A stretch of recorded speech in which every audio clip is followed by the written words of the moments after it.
Hi, I'm Jimmy. In this video, we're looking at Amazon, ticker symbol AMZN. Now, when I was doing the research for this video, I actually came across an interesting fact. So first, on the Investors Grow website, you can see here that when we look at the star system, these stars are pretty good. 3 stars is the best, and right now it looks fairly good. But I just want to point out one point, kind of give you a spoiler of where we're going with this. You can see in here that it's showing the PE ratio is 21x, and that is accurate. But we're going to get to a point where I want to show how much of a trap that actually is. But for now, let's just jump in and look at the basics of Amazon's business, and then we will try to come up with a fair value for Amazon stock. So this is a pie chart of the different segments that Amazon reports in. So when most people hear the name Amazon, generally we're thinking of online shopping. But this chart shows us that Amazon is really a bunch of different businesses layered on top of each other. Now, before we go ahead and break this down further, this is actually not their official reporting segments. Officially, technically in their annual report, they break it out into North America, International, and AWS. This chart instead is breaking down their revenue. They're about $717 billion in revenue by the type of product or service that that generated that revenue. So the first major group is commerce, basically the retail part of their business. Online stores represents about 38% of revenue. And this is primarily the merchandise that Amazon owns and sells directly. In this example, Amazon will record the full purchase price of whatever product they're selling as revenue. Physical stores contributed about 3% of total revenue, and this actually also includes if you were to order something online and then go pick it up at, Whole Foods or something, well, that counts as an online sale. Then we have third-party sellers. That represents about 24% of revenue, and these are when independent merchants, independent stores use Amazon's marketplace. Now, Amazon does not record these sellers' entire product price in their own revenue. Instead, Amazon records commissions, fulfillment, and shipping fees, and then any other service fees that they might have. So what's actually happening is there's a distinction between the total value of products sold on Amazon and their revenue. They have a ton of revenue, $717 billion in revenue in 2025, but that is kind of their cut of that whole thing. If it's a third-party seller, they don't count the entire selling price. Okay, so that was primarily their commerce, their retail part of the business. The next level of their business it involves monetizing the customers and sellers that they already have on the Amazon platform. So for example, advertising contributed about 10% of revenue. This includes like sponsored listings, display advertising, and video advertising, things like that. Then they have subscription services, that's 7% of total revenue. This is usually from like Prime memberships, and also if you have like audiobooks and music, things like that. Anything non-AWS related. Then AWS contributed about 18% of revenue. This is Amazon's cloud computing business, a lot like Microsoft's Azure business. This is Amazon's version of it.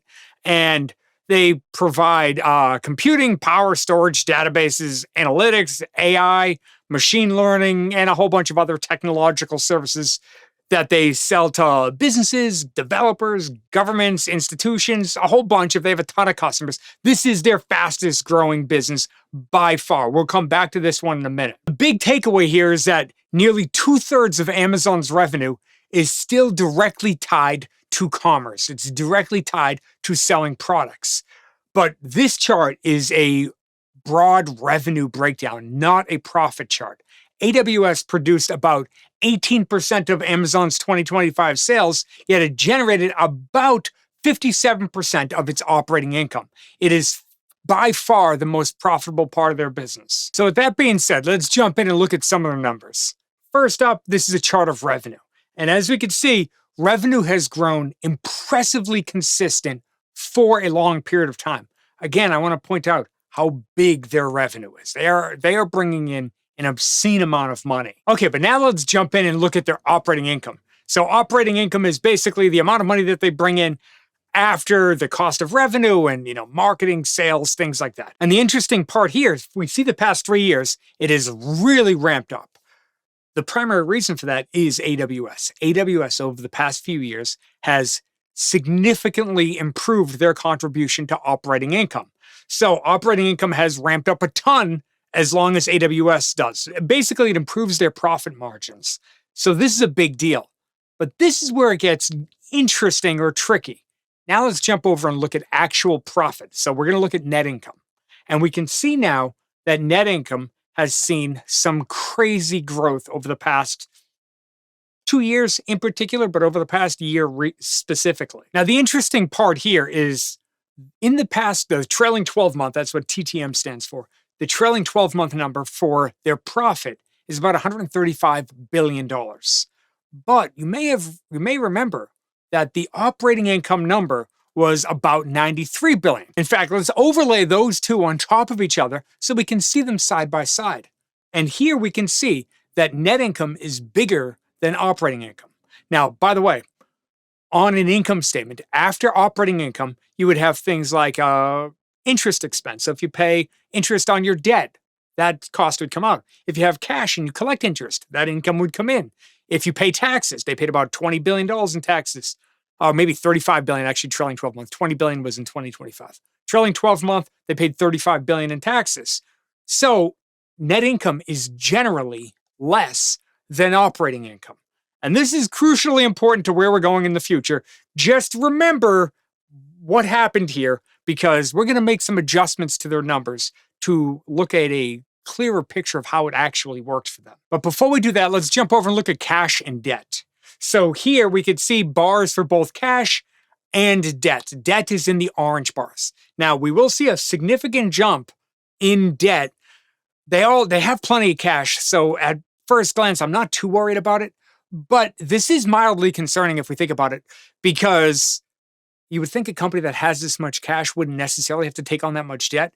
But with all of their artificial intelligence building out, like the build out that all these big companies are doing, they're taking on some debt. And the problem with that is there is a cost to that debt. So I just wanted to bring it out.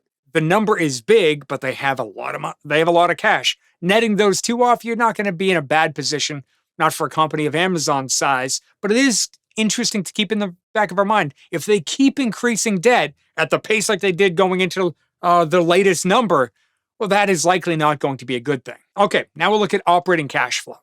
Again, operating cash flow has ramped up fairly well, especially in the past few years. As AWS has done better and better, they generate a lot of cash, a lot of consistent cash, which is a good thing. But when we jump in and look at their capital expenditures have ramped up even more. So when these companies announce that they're going to build a new data center and they're going to drop, $50 billion in a new data center, this is where that number would show up. This increases an increase in expenses. This directly brings us to free cash flow. So you take operating cash flow, subtract capital expenditures, and that's a rough and easy way to get to free cash flow. And because of that ramp up in capital expenditures, over the past couple of years, we have seen a negative drop in free cash flow. Now, analysts, we'll come back to analysts in a second for what they're going to do for free cash flow. But for now, let's jump in and look at some fair value metrics. I'm going to start with price to earnings, because this is the one that caught my attention as I was reading through their financial statements. So let's jump over to a chart of the PE ratio. By the way, all these charts and everything's available on investorsgrow.com if you want to sign up to get access to that. This is a chart for the past 10 years of Amazon's price to earnings multiple. And you can see right now, it's on the low end, which is good. But if we click on the button up here that it adds the earnings per share bars to this chart. The problem is, a few years ago, they weren't that profitable, or let's say profitability was a bit less consistent. Over the past couple of years, it's gotten more consistent. So if we were kind of block those off and say, okay, it is still on the low end.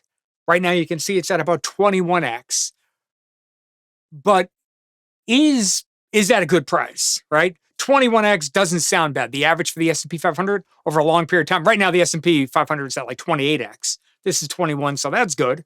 The average is about 20x on the S&P 500. Again, 21x, not too bad, especially for a company of their size and their growth and, improving profit margins. So that's a good thing. But here's where it gets tricky. So we saw the difference between the operating income and the net income. One of the reasons, the primary reason that that happened is these guys own a piece of Anthropic. Well, if a company were to own stock, right? This happened with Berkshire Hathaway all the time. They own companies. Well, they have to mark them to market, which basically means if the value of the underlying company goes up, you rewrite the value on your if it's worth 10 billion and it now after reanalyzing the numbers you realize, hey, it's worth 20 billion. You take that 10 billion and you put it as a one-off item on your income statement. You get credit for the $10 billion gain. If after that, over the past year, they increased the fair value of Anthropic by about 50 something billion dollars. If we removed that fair value increase, which by the way, it's not like Amazon's actually getting that money or actually getting that cash, not as of now. So that it's a paper adjustment. Well, if we were to remove those adjustments and we were to adjust the numbers and remove the one-off items, well, these blue bars are now what the actual earnings per share over the past 2 quarters would look like. And we need to remember how price to earnings is calculated. So you take the price of the stock and you divide it by earnings per share. So if the earnings per share is, if you look at the pink bar all the way in the back, like in the background, the one that's really tall, if you look at that, well, it's kind of artificially inflated. Well, because of that, one feature that we just are adding to the Investors Grow website, we just recently added it, was to also display adjusted PE ratio. So if we remove those one-off items, well, now the adjusted PE ratio is now displayed up here. Instead of the company trading at 21x, the adjusted PE ratio, which again removes the one-off items, is trading at 38x. 38x is drastically different. I mean, that's nearly double. I mean, it's not really, but you know what I mean? It's very close to double what the current PE ratio is. We just said a second ago, the S&P 500 is currently trading at 28x. Long-term average is 20x. 21x doesn't look that bad. It looks like maybe this is an interesting company. Well, at 38x, it doesn't even look beginning to be close to good. So I just wanted to, this is one of the reasons that we wanted to add this feature to the website. So people, we could get, if there is a one-off item and you haven't done the research, I had to go through and read why this happened. But now if you just notice the difference, okay, it was one-off items. That being said, another way to value a company like Amazon is to use discounted free cash flow. So this is a chart of their free cash flow, and the green bars on the right are analyst estimates for free cash flow. We could see that they have the numbers going more negative and then ramping up over the next couple of years. And that is largely a play on that AI, artificial intelligence, is going to start paying off. Now, I think it would be a little bit irresponsible to ramp up that fast and then just drop down to our perpetual growth rate. So I actually extended this chart out of 5 additional years. So now we're going out a total of 10 years, and we're just gradually decreasing the growth rate between what analysts give us and then to our 2.5% perpetual growth rate. With that, we end up with a fair value of about $184 per share. Now, this is a company that is on my bullpen and a company I will continue to watch. I think Amazon would be a very interesting company to own if we can buy it at the right price. If you already own it, hopefully you bought it at a good price. But for me, this one's a bit overvalued right now. I'd like to see a bit of a pullback in this one before I would consider jumping in and buy it. Now, if you want to sign up to get access to the Investors Grow website, where we try to make it quick and easy to analyze companies, I'll leave a link right here, link in the description below. And thank you so much for sticking with me all the way to the end of the video. I really do appreciate it. Thank you, and I'll see you in the next video.